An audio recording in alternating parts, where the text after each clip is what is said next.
In recent days, President Donald Trump has drawn significant attention by imposing a series of tariffs on various nations, including key allies like Canada and Mexico, as well as economic rivals such as China. These tariffs are a cornerstone of his America First trade policy, aimed at reducing trade deficits and addressing what the administration perceives as unfair trade practices.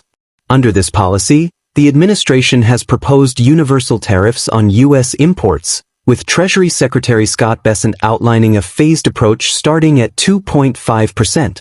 Additionally, specific countries face targeted tariffs due to various grievances, including trade imbalances, immigration issues, and geopolitical conflicts. These tariff proposals have sparked strong backlash from affected nations. In Canada, Prime Minister Justin Trudeau has criticized the tariffs, stating that they will make life significantly more expensive for Americans. Ontario Premier Doug Ford has even threatened to retaliate by cutting electricity exports to the U.S. Meanwhile, in Mexico, President Claudia Sheinbaum has argued that imposing tariffs will not resolve immigration issues. These responses highlight the escalating tensions and the potential for retaliatory measures that could disrupt long-standing economic ties. Amidst these trade disputes, another major executive action by President Trump has received comparatively less attention. On January 23, 2025, he signed an executive order titled Strengthening American Leadership in Digital Financial Technology. This order marks a significant shift in federal policy by actively promoting the private sector's role in digital assets while prohibiting federal agencies from developing or endorsing a central bank digital currency, CBDC, effectively halting any plans for a U.S. digital dollar. Instead, the administration is focusing on fostering innovation in private sector technologies like cryptocurrencies and blockchain. The decision to ban a federal digital currency carries major implications for the global financial system. With the U.S. stepping away from developing a CBDC, other nations, including China and members of the European Union, are positioned to take the lead in digital currency development.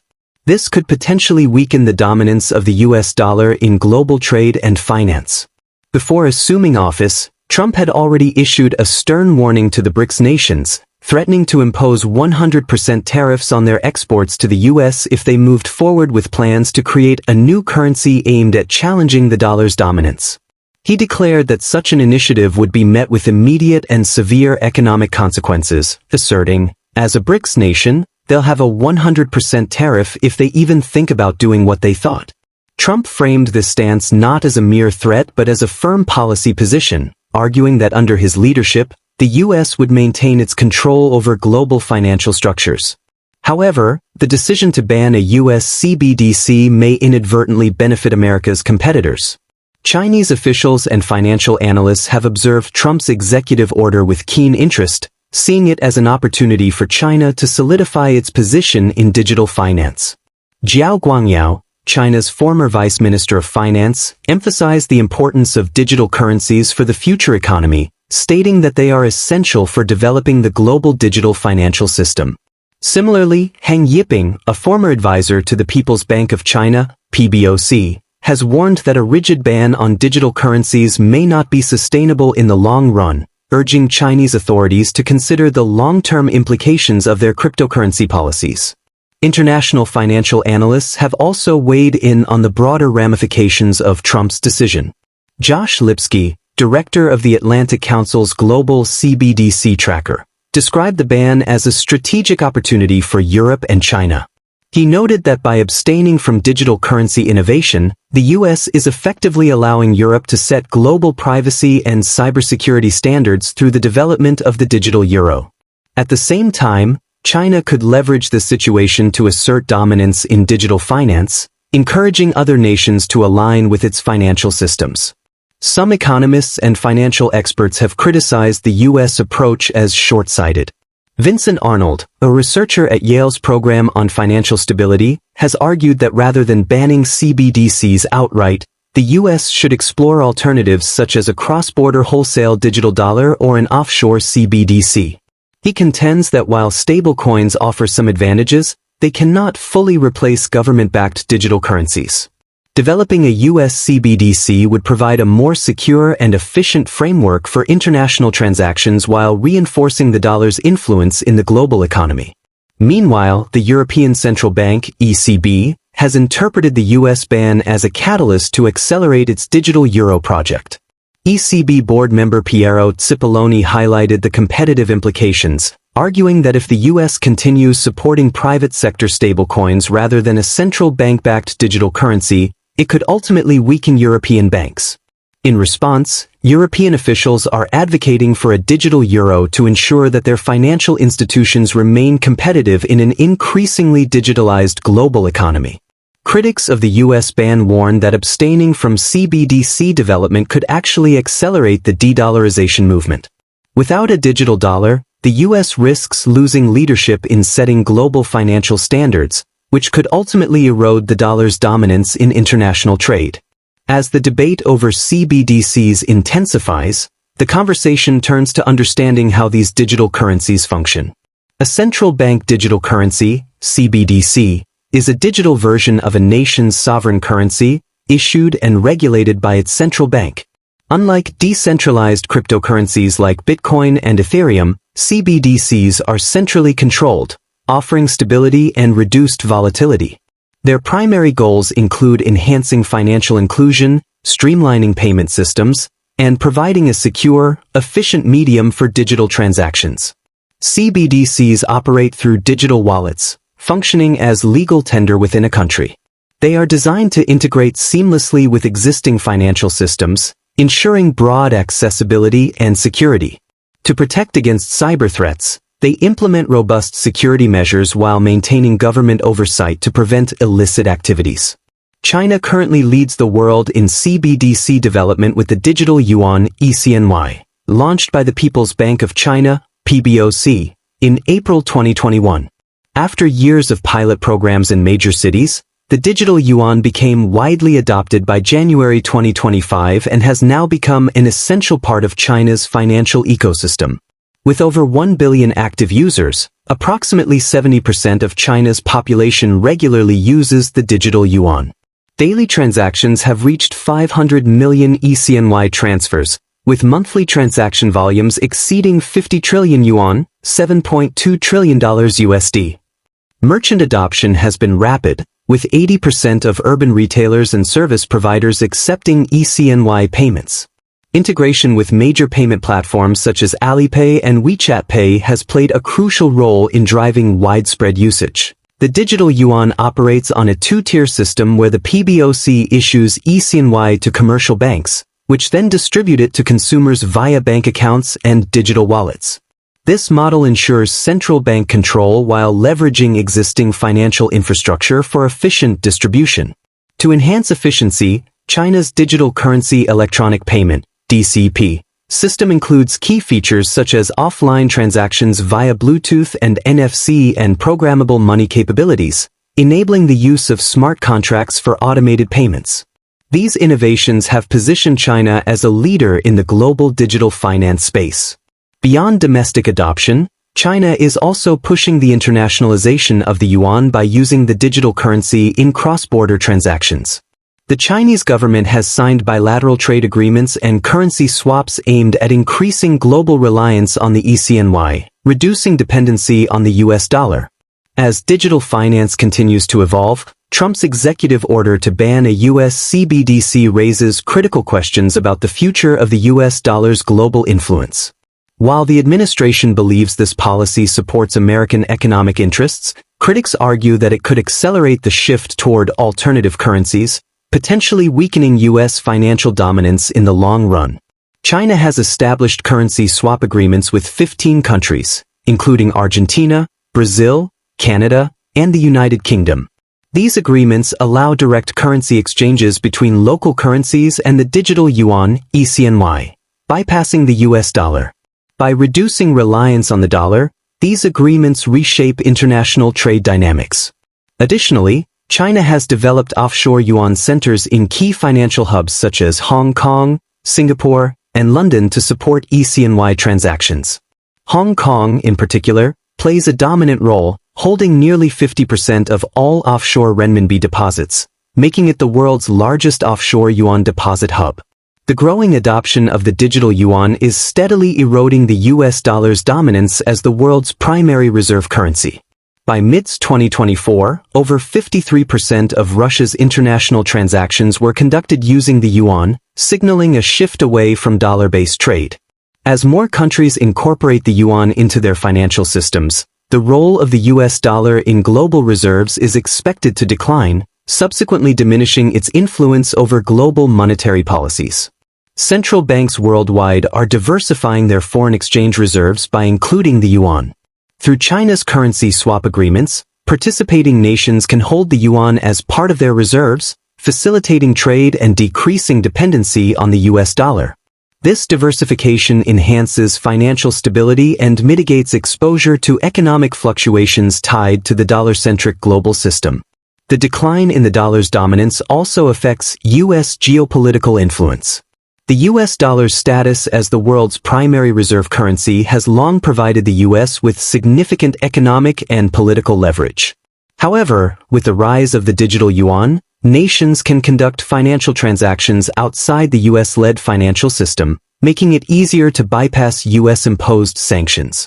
Countries increasingly adopting the ECNY in trade further weaken the effectiveness of US economic policies as foreign policy tools.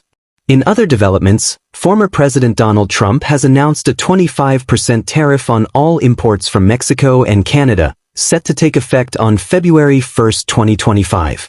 This move aligns with the administration's broader America First trade strategy, aiming to address trade imbalances and bolster domestic manufacturing. The United States maintains deeply integrated trade relationships with Canada and Mexico, with combined trade in goods and services reaching approximately $1.76 trillion in 2022. Trade with Canada alone amounted to an estimated $908.9 billion, while trade with Mexico totaled around $855.1 billion. Given this level of economic interdependence, the imposition of substantial tariffs could disrupt well-established supply chains and significantly impact various sectors of the economy. One of the most affected industries would be the automotive sector, which is highly integrated across North America. In 2024, the U.S. imported over $22 billion worth of automobiles and related components from Canada and Mexico. If the 25% tariffs are implemented, they could result in increased production costs, job losses, and higher prices for consumers. Additionally, both Canada and Mexico are crucial markets for U.S. exports. Canada is the top export destination for 36 U.S. states, while Mexico holds this position for 6 states, including Texas, Arizona, New Mexico, and California. A significant portion of New Mexico's economy, for example, relies on Mexican trade, with 70% of its exports, valued at $3.5 billion, going to Mexico. The agricultural sector is another area where trade tensions could have serious repercussions. In 2023, Mexico imported approximately $32 billion in agricultural products, with the U.S. supplying around 74% of those imports. If Mexico retaliates with counter tariffs, it could severely impact American farmers and agricultural exporters.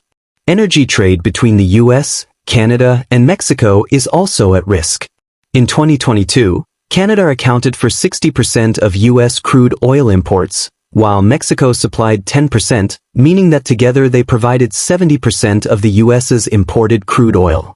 By October 2024, U.S. crude oil imports from Canada reached approximately 4 million barrels per day, while imports from Mexico stood at around 383,000 barrels per day.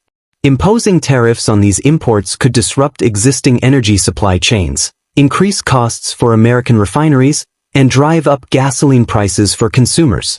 Beyond tariffs on Canada and Mexico, the Trump administration has also imposed significant trade restrictions on China and the European Union. A 10% tariff on all Chinese imports, set to take effect on February 1, 2025, is intended to address trade imbalances and concerns over China's trade practices. However, this measure could lead to increased costs for U.S. consumers, as the price of imported goods from China is expected to rise, contributing to inflationary pressures. Many American businesses rely on Chinese manufacturing for components and finished products, and these tariffs may disrupt supply chains, increase production costs, and create potential delays. China is likely to retaliate with tariffs on U.S. exports, particularly in key industries such as agriculture and manufacturing, potentially reducing American companies' access to the Chinese market.